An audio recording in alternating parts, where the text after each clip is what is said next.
was in the United States Air Force. I entered the military in '66. My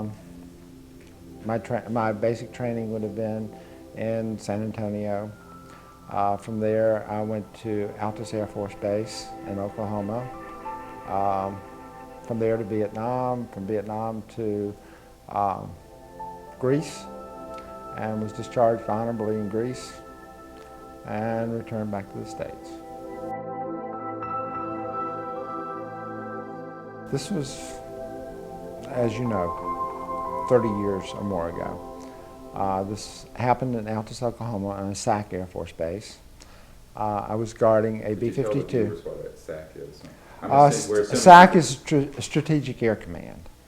I was on guard duty guarding a B-52 bomber in the bomber area, which is divided in two sections with what we call the hurry house in the middle, and that's where the officers and the flight crew stay on ready if they're on alert to disperse to the planes quickly.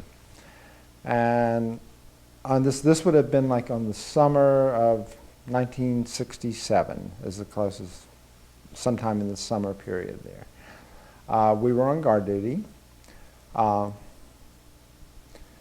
There were, I think, like approximately 4 planes on each side.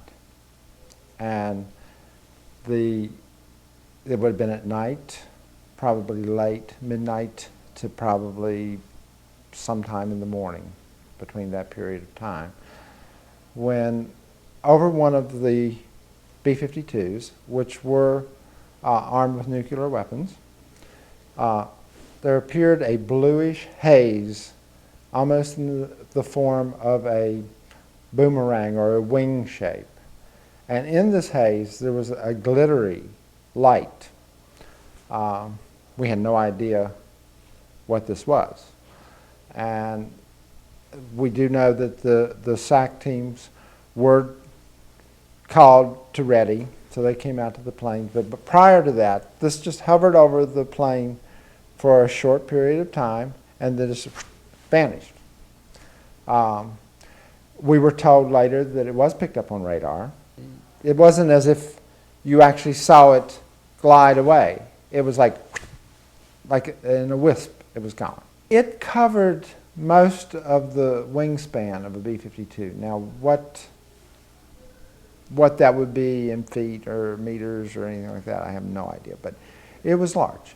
It was large, but it was also very transparent. It was not a solid mass. It was not what you would think of if you think of a UFO, and at that time we had no idea. This was something that actually showed up on radar, and the perimeter guard saw it, and the other people on the other post, because there's one person per B-52 bomber. Really? Yes, and there's a red zone around that bomber that you're not allowed anyone in it.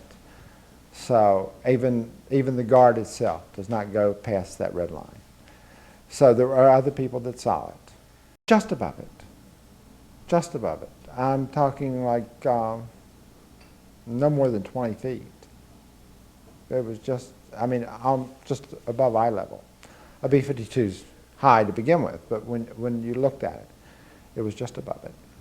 The alarm in the hurry house must have went off because they came out to the planes. And what did they do?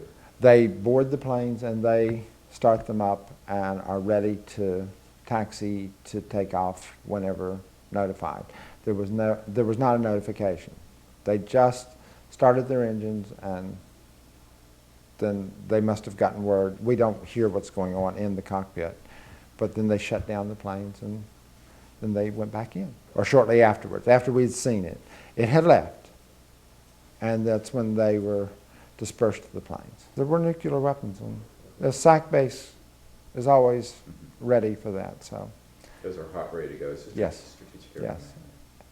And when they're in that area, that's what they're loaded for. That's why we're guarding them. That's the whole purpose of not allowing anyone near them, because they were armed with nuclear weapons.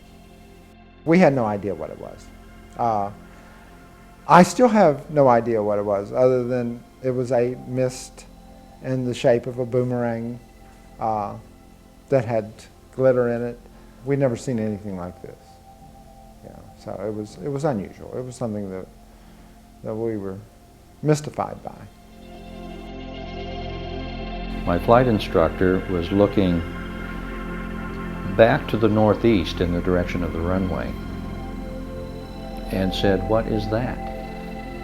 I deleted an expletive, but what is that?